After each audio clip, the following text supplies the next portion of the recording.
Hi friends, welcome to my channel.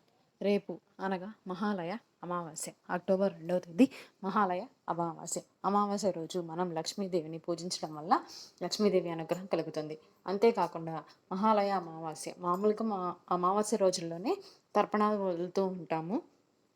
ఎక్కువగా అమావాస్య రోజుల్లోనే వదులుతారు. కానీ ఇది మహాలయ అమావాస్య కాబట్టి మన పితృదేవతల్ని తలుచుకొని వారి పేర్ల మీద తర్పణాలు కనుక వదిలినట్లయితే మనకు పితృదోషాలు తొలగిపోతాయి.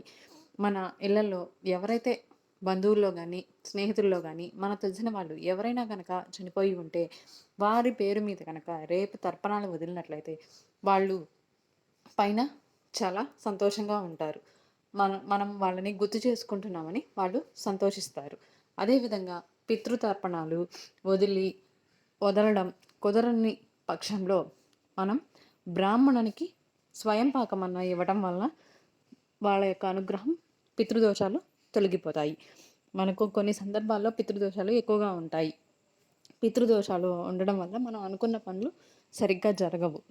కాబట్టి మనం ఈ అమావాస్య రోజు మహాలయ అమావాస్య ఎంతో మహిమాన్వితమైన రోజు కాబట్టి పితృతర్పణాలు వదలడం, లేకపోతే ఎక్కడైనా గుళ్ళల్లో భోజనాలు, అన్నదానం చేయడం ఇలాంటివి చేయడం వల్ల కూడా మనం మన పితృదేవతల్ని స్మరించుకుంటూ ఉన్నట్లయితే వాళ్ళ యొక్క అనుగ్రహం కలుగుతుంది. మన పనులు తొందరగా నెరవేరుతాయి.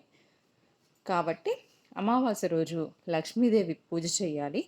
అందుట్లో బుధవారం మళ్ళీ వినాయకుని యొక్క అనుగ్రహం కోసం వినాయకుని పూజ కూడా చేయడం వలన మనకు వినాయకుని అనుగ్రహంతో పాటు లక్ష్మీదేవి అనుగ్రహం కూడా కలుగుతుంది.